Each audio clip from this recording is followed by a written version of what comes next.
I never thought I would end up living as someone else's secret. For 5 long years, my heart and body belonged to a woman who could never truly claim me in public. Our love existed in whispers, in shadows, in the fleeting moments between duty and desire. It was forbidden, dangerous, intoxicating, and I was powerless to walk away. The first time I met Alina, I was 20. She wasn't family, but she was close enough to be tangled in the threads of my life. Her father worked closely with mine, and because of that, she was often around during dinners, gatherings, and trips. She was 5 years older, confident, polished in a way that made me feel like an inexperienced girl whenever I stood near her. Her presence filled any room she entered, soft, graceful, but commanding. It was a warm summer evening when it all began. My parents were hosting a dinner party, the kind that usually bored me to tears. But when Alina walked in, wearing a fitted dress the color of deep wine, I couldn't look away. The fabric clung to her curves, the neckline revealing just enough to stir thoughts I wasn't supposed to have. My stomach tightened, and my chest ached with something I didn't yet have the courage to name. I told myself I was only admiring her the way anyone would admire beauty. But every time her laughter carried across the room, every time her eyes flickered toward me, I felt heat rising in my body. It was as though she knew, as though she was daring me to admit something I couldn't even admit to myself out loud. Later that night, while the adults drowned themselves in laughter and wine and the kids ran wild in the garden, I found myself in the kitchen, rinsing a glass just to keep busy. The air was thick with the scent of roasted food and spices, until I caught a different fragrance behind me, subtle but intoxicating. I turned, and there she was. Alina leaned against the counter like she owned the space, her glass of red wine catching the dim light. She tilted her head, her lips curving into a smirk that made my knees weak. "You've been staring," she said softly, her voice low enough that only I could hear. My heart hammered in my chest. "I wasn't." "Yes, you were." She took a slow step closer, her perfume wrapping around me like a secret promise. Her eyes lingered on my face before flicking down to my lips. "And I don't mind." I froze, caught between panic and desire. The glass slipped from my hand into the sink with a clink, but she didn't even flinch. Instead, her fingers brushed against mine, light and deliberate. That touch was enough to set my skin on fire. It was brief, innocent to anyone who might have seen it, but for me, it was a beginning. I didn't know then how deep I would fall into her, how far I would go to keep her close. All I knew was that something had ignited between us, and there was no turning back. After that night in the kitchen, I couldn't stop thinking about her. Every word she had said replayed in my head like a song I couldn't get rid of. "You've been staring. And I don't mind." I didn't know if she was teasing me or confessing something, but the way her fingers lingered on mine told me it wasn't just in my imagination. For the next few weeks, every family dinner or gathering became torture and paradise all at once. Torture, because I had to pretend I didn't ache every time she walked into the room. Paradise, because she always found a way to make me feel seen, even if it was just through a secret smile across the table or the brush of her hand as she passed me something. One evening, my parents invited her family over for a weekend barbecue. Everyone was busy, laughing, grilling, gossiping, and playing games in the yard. Alina wore a simple white blouse tucked into dark jeans, but on her, it looked like something out of a magazine. I caught myself staring again, and this time she didn't just smirk, she gave me a look that made my chest tighten, a look that promised something more. Later that night, after the younger kids had gone to bed and the adults were deep into their endless conversations, I stepped outside for some air. The garden was quiet, lit only by the soft glow of fairy lights strung along the fence. I wrapped my arms around myself, trying to calm the storm of feelings inside me. And then, I heard her voice. "Hiding out here?" I turned, and there she was, walking toward me with a glass of wine in her hand. My breath caught. "I just needed some space," I whispered. She stood close, too close. I could feel the warmth of her body even though we weren't touching. Her eyes searched mine, lingering, questioning. Then, before I could second-guess anything, she set her glass down on the table and reached for my hand. "You make it so hard not to want this," she murmured. My pulse raced. "Alina, someone could." She silenced me with the gentlest touch, her hand brushing my cheek. Her thumb lingered at the corner of my lips, and my whole body trembled under her touch. And then, in a moment that felt both impossible and inevitable, she leaned in. Her lips met mine. The kiss was soft at first, testing, careful. But when I didn't pull away, when I melted into her, the kiss deepened. Her hand slid into my hair, pulling me closer, and I clung to her as if letting go would break me. The taste of her, the heat of her, the thrill of doing something forbidden, it was overwhelming, intoxicating. When she finally pulled back, her breath was shaky. "You have no idea how long I've wanted to do that." I stared at her, breathless, my lips still tingling. "Then don't stop." And in the quiet of the garden, hidden from everyone else, we kissed again, longer, hungrier, knowing we had just crossed a line that neither of us would ever be able to come back from. After that night in the garden, there was no turning back. One kiss had been enough to shatter the walls we had built around ourselves. Now, every glance carried meaning. Every touch was deliberate. Every excuse to be alone together burned with promise. It started small. A brush of her fingers when she handed me a drink. The way she'd lean close just to whisper something that could have been said out loud. She began calling me late at night, her voice soft in the dark as though the entire world was asleep except for us. Those conversations stretched for hours, filled with laughter, teasing, and silences that hummed with the weight of everything unspoken. But soon, just hearing her wasn't enough. We wanted more. The first time we managed to be truly alone was at her apartment. She invited me under the pretense of helping with some work project, but we both knew what we were really doing. My heart raced the moment she shut the door behind me. The silence was electric, charged with tension. "I don't want to pretend anymore," she whispered, pressing me against the wall. Her lips found mine before I could answer, and I didn't resist. I couldn't. Her kisses were different in private, deeper, hungrier, like she had been holding back for too long. Her hands explored me carefully at first, but when I gasped at her touch, something in her broke open. The carefulness gave way to urgency, as though she needed to memorize every inch of me before the night ended. That evening was the first time I felt truly consumed by her. She was fire, and I wanted to burn. From then on, every chance we got, we found ways to be together. Family gatherings became a game of stolen moments, her hand slipping under the table to brush my thigh, her lips grazing mine when no one was watching, her fingers interlacing with mine for just a second too long.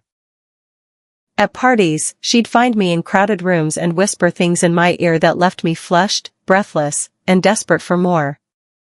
We lived for those stolen hours. The secrecy only made it more intoxicating. Every time we kissed, it felt dangerous. Every time her hand slid down my back, I felt like the world could catch us at any moment. That risk thrilled me as much as it terrified me. But the more we hid, the more we craved. Soon, it wasn't just occasional. It became constant. She'd text me to meet her in parking lots, hotel rooms, quiet corners where no one would think to look. And each time, when her lips found mine, the world outside disappeared. We told ourselves it was just a phase, that eventually the fire would calm. But deep down, I knew. This wasn't fading.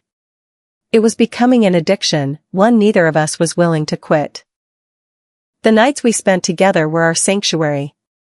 In the daylight, we were careful, smiles too polite, conversations too innocent, bodies too far apart.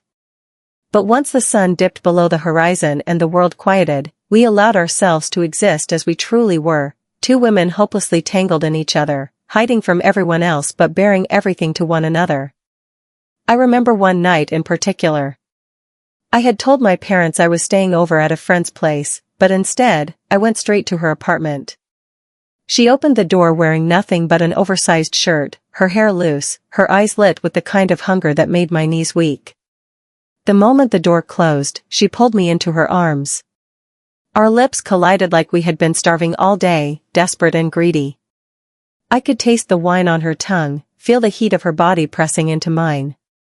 She guided me inside, her hands roaming over me like she owned me, and in those moments, she did.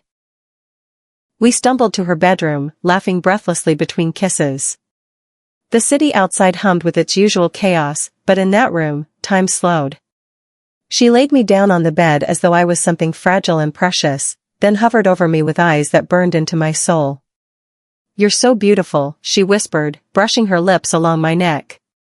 Her breath was warm, her touch electric. Every kiss she placed on my skin sent a shiver down my spine. When her hands explored me, I felt like I was unraveling under her. She knew exactly how to touch me, how to draw sounds from me I didn't know I could make. And when I touched her in return, the way she moaned softly against my ear made my entire body ache with desire. Those nights weren't just about passion, though. They were about intimacy, about being vulnerable in ways I couldn't be with anyone else. After we had exhausted ourselves in each other's arms, we'd lie there in the quiet, tangled in sheets and each other's warmth. She'd trace lazy patterns on my skin, and I'd rest my head on her chest, listening to the steady beat of her heart. "Sometimes I wish the world would just stop," she confessed once, her voice soft in the darkness. "Just so we could stay like this forever. No hiding. No pretending." I kissed her shoulder and whispered, "Then let's pretend the world doesn't exist, at least for tonight." And that became our ritual. We couldn't control the world outside, but within those four walls, we belonged only to each other. No one could take those nights away from us. They were ours, secret and sacred. But secrets have a way of weighing heavier with time. And as much as those nights filled me with ecstasy, a small voice inside me began to whisper a truth I wasn't ready to face.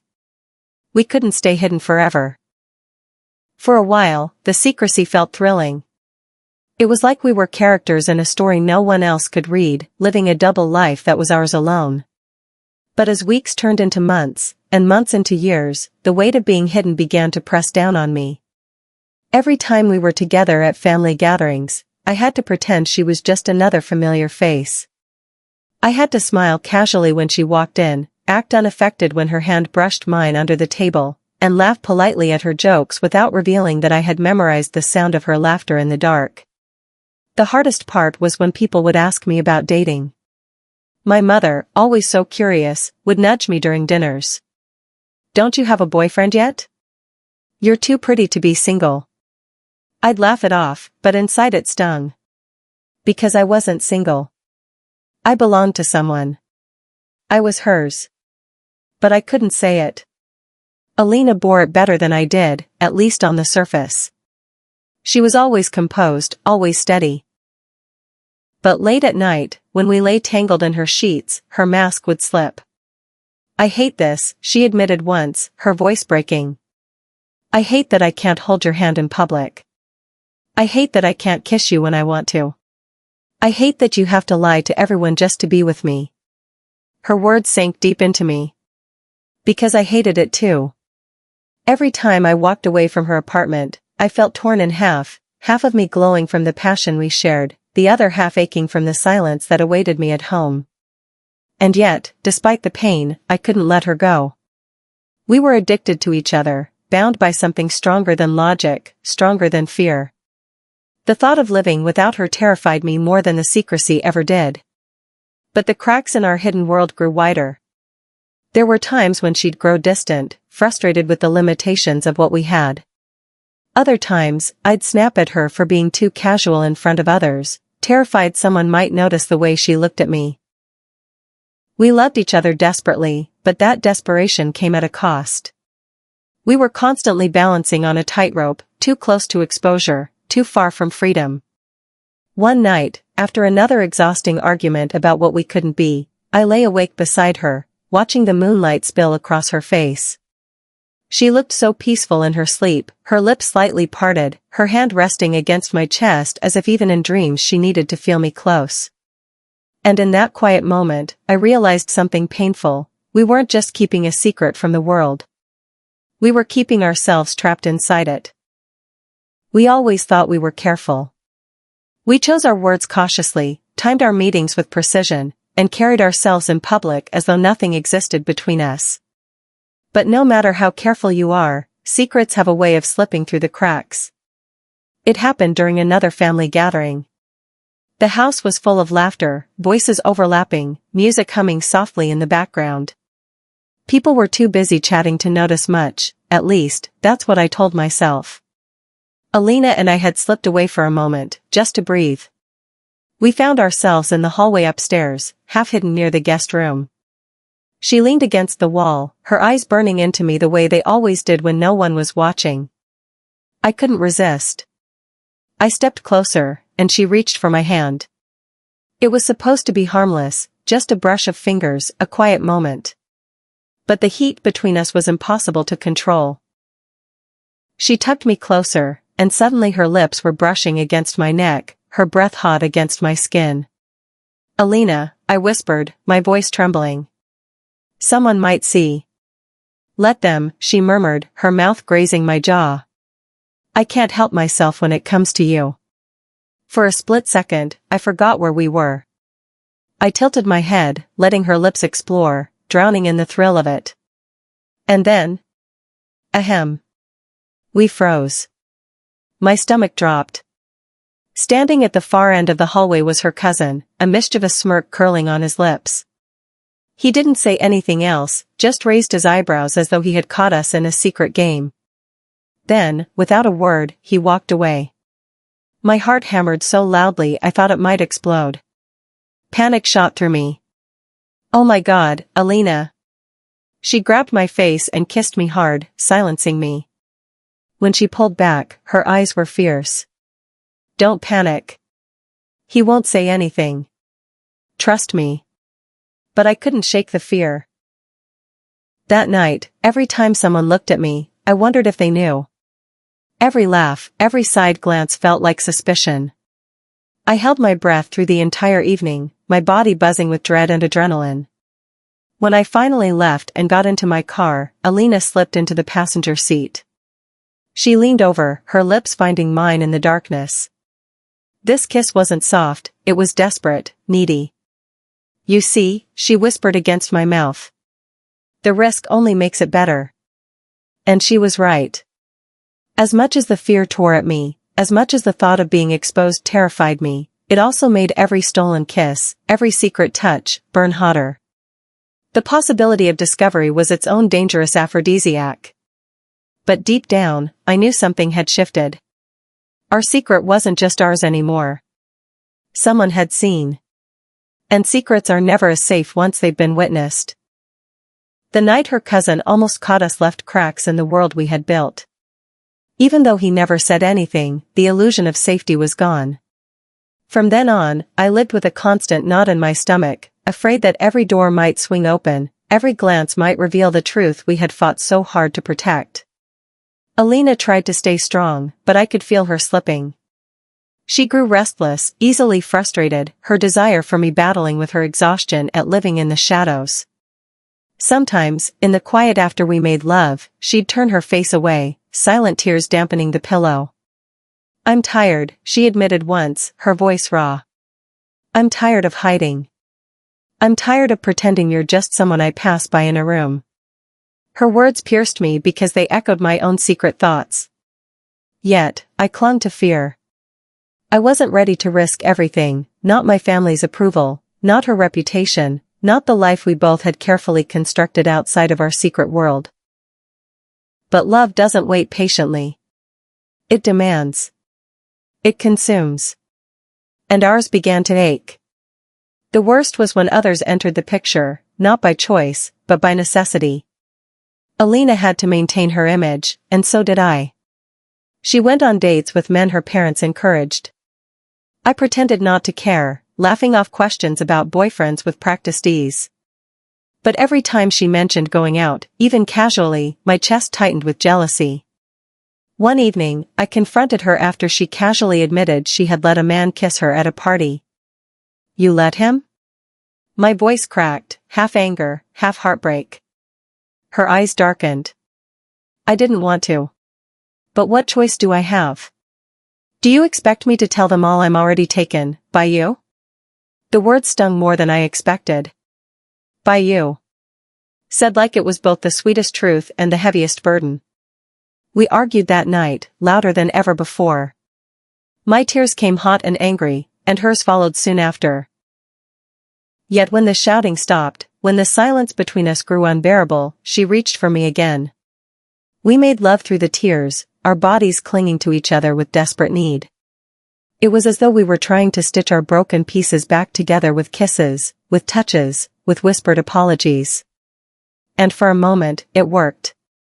But the hurt lingered. I began to realize that as much as we loved each other, the secrecy wasn't just protecting us anymore, it was killing us slowly. Every kiss carried the weight of lies. Every touch was shadowed by the fear of being found out. And every I love you was followed by the unspoken truth, but we can't let anyone know. It was love, yes. But it was a love that hurt. 5 years. That's how long we lived in the shadows. 5 years of stolen kisses, whispered promises, and nights that belonged only to us. But time has a way of unraveling even the tightest knots, and ours began to fray. The breaking point came on an ordinary night. I had gone to her apartment after weeks of tension between us, weeks of hiding behind polite smiles at gatherings while aching for her in secret. The moment she opened the door, I knew something had shifted. Her eyes were tired, her smile strained. We didn't fall into each other's arms like usual. Instead, we sat on the couch in silence, the air heavy with words neither of us wanted to speak. Finally, she broke it. I can't do this anymore, she whispered, her hands trembling as they fidgeted with the edge of her sleeve. The words sliced through me. What do you mean? I love you, she said, her voice breaking. God, I love you more than I've ever loved anyone. But I'm drowning in this. The lies. The hiding. The pretending. It's eating me alive. Tears blurred my vision. I reached for her hand, clinging to it like a lifeline. Then let's stop hiding. Let's tell them. I don't care what they say. She shook her head, pulling away. It's not that simple. You know it's not. My family would never forgive me. Yours would never understand. We'd lose everything. And what about us? I asked, my voice breaking. Are we supposed to just erase 5 years? Pretend none of this happened? Her eyes filled with tears. We can't erase it. We'll never erase it. You'll always be a part of me. But maybe we weren't meant to last outside the shadows. I wanted to scream, to beg her to fight for us. But deep down, I knew she was right. We had built our love in secrecy, and that secrecy had both fueled and poisoned us. That night, for the last time, we let ourselves drown in each other. We kissed like it was both a goodbye and a promise, our bodies moving with desperation, memorizing every detail. The taste of her lips, the warmth of her skin, the sound of her breath in my ear. We cried, we clung, we loved as though the world outside had ceased to exist. And when morning came, the world returned. We parted with tears and silence. She kissed my forehead softly, like she always did, and whispered, "You'll always be my secret." 5 years. 5 years of being hidden, of belonging to each other but never fully. And even now, long after it ended, I still carry her with me. I was her secret. For 5 years, I was her forbidden love, her shadow, her escape, her truth. And though the world will never know what we shared, I will never forget it. Because some loves, no matter how hidden, leave a mark that nothing can erase.